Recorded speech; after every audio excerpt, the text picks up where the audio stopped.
कमाल कर दिया यार, अफगानिस्तान की क्रिकेट टीम ने इंग्लैंड को हरा दिया है 8 रन से। और बैटिंग, बॉलिंग, इवन फील्डिंग में लैप्सेस भी थोड़े हुए, लेकिन नॉकआउट कर दिया। 2023 वर्ल्ड कप की तरह आईसीसी चैंपियंस ट्रॉफी में भी बाहर कर दिया उनको, और कंसेक्यूटिव बड़े टूर्नामेंट्स में, बड़े फॉर्मेट में उनको हराया है। और बहुत कन्विंसिंग विक्ट्री, मतलब लास्ट में जिस तरह बॉलिंग की है बहुत शानदार। आखिरी 16 बॉल्स पे बाउंड्री, 17 पे कंसीड नहीं की। आखिरी 2 मैचेस में जो है ना, गेम लग रहा था कि इंग्लैंड जीत जाएगा, विकेट्स हाथ में थी, लेकिन उनसे गलती करवाई। और कुछ इंग्लैंड की गलती थी, लेकिन जिस तरह से फाइट अफगानिस्तान करता है, उनकी जितनी आप तारीफ करें उतनी कम है। मैच में मैं बात करता हूं, लेकिन उमर जई 5 आउट किया एंड पे, वो हीरो रहा। और वही मैच में एंड पे बॉलिंग से जिस तरह लाया, राशिद खान डिसेंट था विकेट के हिसाब से। विकेट में कोई इतना वो नहीं था स्पिनर्स के लिए कि बहुत ही फ्लैट हो, रन्स वाली विकेट थी। इसीलिए अफगानिस्तान ने अच्छा डिसीजन किया, पहले बैटिंग की, प्रेशर में डाला और बहुत तेजी से रन्स बनाए। 325 रन्स किए और फिर 317 पे उनको आउट किया। इस पर मैं बात करता हूं, ऑल आउट कर दिया। लेकिन उमर जई जिस तरह उसने बॉलिंग की, 5 आउट किए, इसके ऊपर मैं आता हूं, बात करता हूं। लेकिन अगर मैं इब्राहिम जदरान का नाम पहले लूं, इन दो बंदों का, तो इब्राहिम जदरान बहुत कमाल खेला है। 177 रन किए, सेंचुरी की। इसने वर्ल्ड कप के अंदर भी एक सेंचुरी की थी, यहां भी इसने सेंचुरी की और बड़े रन्स किए। अगर आप देखो कि 2 इवेंट्स में अफगानिस्तान का पहला प्लेयर बना है कि बड़े इवेंट्स में इसने सेंचुरी सिर्फ नहीं की, 177 रन किए हैं। 150 रन करना बहुत बड़ी बात है। और अफगानिस्तान से आप सोचो, इनके जो लड़के देख रहे होंगे, कितनी बड़ी उनके लिए एक होगी कि यार इमोशनल और चीजें, जिस तरह इत्तेफाक से टीम खेलती है। और नई आने वाली नस्ल को ना एक नजर आता है स्टार, वो जब देखते हैं, और बड़ा खूबसूरत खेलता है और बहुत खूबसूरत खेला है इब्राहिम जदरान। विकेट आपको अगर कोई इज्जत से खेले तो उसको रन्स मिल रहे थे। गुरबाज मिस कर रहा है, उसको रन्स बड़े जरूरी है करने, की प्लेयर है, इब्राहिम से ज्यादा जो है ना टैकिंग खेलता है वो। लेकिन 3 विकेटें गिरने के बाद जिस तरह इब्राहिम वहां खेला, पहले तो टॉस जीत के बड़ा अच्छा इन्होंने डिसीजन लिया, और उसके बाद जिस तरह से बैटिंग की इब्राहिम ने, वो बहुत कमाल थी, शानदार थी। 200 की पार्टनरशिप्स लगाई हैं। अगर आप ओवरऑल देखो इनको, तो बीच में 100 की पार्टनरशिप्स लगी हैं। एक पार्टनरशिप नबी के साथ लगी है जिसमें नबी के भी 40 रन थे, उमर जई ने बीच में 40 क्रूशल 41 रन किए, और हशमत ने भी 40 रन किए। और स्टार्ट अच्छा नहीं था अफगानिस्तान का, जोफ्रा आर्चर और बाकी इन्होंने बीच में अच्छा स्टार्ट लिया। 3 विकेटें गिरने के बाद अंडर 50 58 थे। 25 ओवरों में 100 स्कोर नहीं था अफगानिस्तान का। आप ये देखो उनकी डिटर्मिनेशन, उन्हें पता है विकेट पे रन है, टाइम लिया है। आखिरी वो देख लो 25 ओवरों में कहां पे स्कोर ले गए, 325 पे ले गए। पहले 25-24 ओवरों में 99 स्कोर था उनका, और पहले 8-10 ओवरों में ही उनके 3 आउट अंदर उन्होंने अपने करवा लिए थे। मेरा ख्याल है 12-14 ओवर में उसी में उन्होंने आउट करवा लिए थे। लेकिन क्रेडिट जाता है जिस तरह बैटिंग, बॉलिंग, और अजमत ने 5 आउट किए, 41 रन भी उसने किए। ये होता है ऑलराउंडर, और उसको ऊपर प्रमोट करते हैं, नबी से भी ऊपर जाता है। तो बनाना इसको कहते हैं, डेवलप इसको करना कहते हैं। और टीम्स भी करती हैं। लेकिन जिस तरह से एशियन खिते में अगर आप प्रॉपर ऑलराउंडर को कोई यूज कर रहे हैं तो वो ये कर रहे हैं। और जिस तरह बॉलिंग उसने की, बैटिंग की, और इब्राहिम बहुत क्लासिकल खेलता है, मतलब वो यहां यहां सीधा खेल रहा है, सामने मार रहा है, इधर मार रहा है, उधर मार रहा है। और जहां स्टार्ट इनका था तो 4 का रन रेट नहीं था मुश्किल से इनका, 4.5 4.83 से।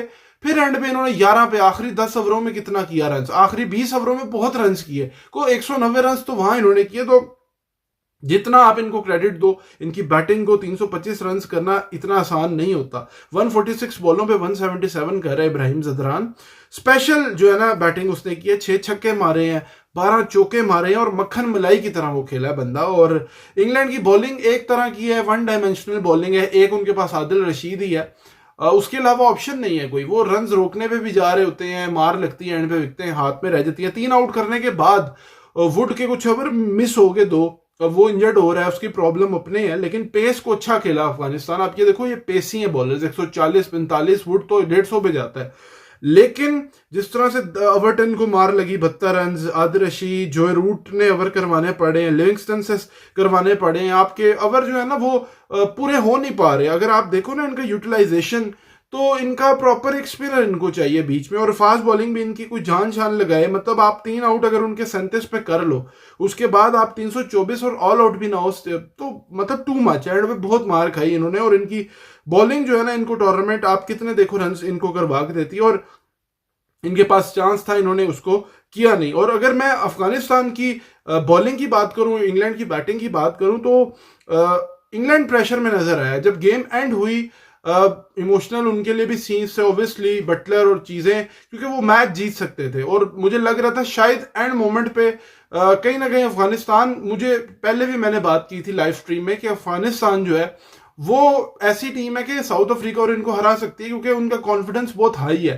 पिछला टूर्नामेंट भी अच्छा गया, यहाँ की विकेटें ठीक है, उतनी टर्निंग नहीं, लेकिन जिस तरह से फिल सॉल्ट और इंग्लैंड के प्लेयर्स आपको चांस देते हैं, फ्लैट विकेट भी है तो मार के आउट हो जाते हैं। फिल सॉल्ट सीधे सीधे बॉल पे स्किड करता है बॉल, उमर जई का, फरूकी का, सीधे बॉल पे वो जिस तरह आउट हुआ, बॉल बहुत अच्छा था, लेकिन शायद वो इतना शॉट नहीं था जिसको वो खेल रहा था। डकेट और रूट जिसने 100 किया और बड़ा शानदार 100 किया 120 111 पे, लेकिन अपनी टीम को नहीं जिता सका। रूट एंड पे आउट हो गया, अनलकी रहा, क्रैम्प्स पड़े थे। शॉट अगर वो शायद वो रोक लेता, कोशिश उसने सोचा होगा कि रोक लूं, शॉट मार लूं, बाद में कहा होगा रोक लूं, लेकिन एक प्लेयर पूरी उनकी लाइनअप में जिसने 120 किए, बाकी पूरी टीम में से कोई 38 रन से ऊपर जा ही नहीं सका। एक डकेट और एक जो रूट है जो स्पिन को भी खेलते हैं और थोड़ा स्लो गेम बीच में आगे पीछे खेल लेते हैं, बाकी सब प्लेयर एक तरह से खेलते हैं।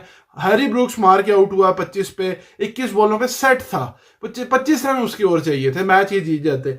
जॉस बटलर मार के आउट हुआ। जब आप मार मार के आउट होगे, विकेटें आपके हाथ में होंगी, सेट होगे, तो फिर आपका कसूर है। ऐसा नहीं था, रन्स ठीक है इस विकेट पे होने थे, कोई ऐसा नहीं है। यहाँ ऑस्ट्रेलिया ने चेस किया अगेंस्ट इंग्लैंड, रन्स होने थे, थोड़ी विकेट उस दिन से बेहतर थी, लेकिन जिस तरह लास्ट पे जोफ्रा आर्चर कार्स इनको जो इनका अवर्ड नहीं है वो इनको ले गया था, मैच एंड होने वाला था, लेकिन आखिरी 2 ओवरों में 17-18 डॉट बॉलें कर देना, मतलब 3 जो ओवर हुए आखिरी, उसमें गेम बदल गई। 13-14 बॉलों में 17 रन थे, 3 विकेटें हाथ में थी, वहां से मैच हार जाना। और अफगानिस्तान, राशिद ने जान फील्डिंग में जान मारी, 1 यूनिट होके खेलते हैं, लड़ते हैं, पैशन है, जो कि बाकी टीम्स में मुझे लगता है ये किसी और टीम में इतना नहीं नजर आता। ऑस्ट्रेलिया और अफगानिस्तान ये 2 टीमें हैं, इवन इंडिया में भी ये चीज नजर नहीं आती है। वो जीतते हैं, नो क्वेश्चंस नो डाउट, लेकिन इनकी टीम में ये चीज है जिसकी वजह से जो है ना ये हावी हो जाते हैं और उसको एज अ चैलेंज लेते हैं, और चैलेंज इन्होंने लिया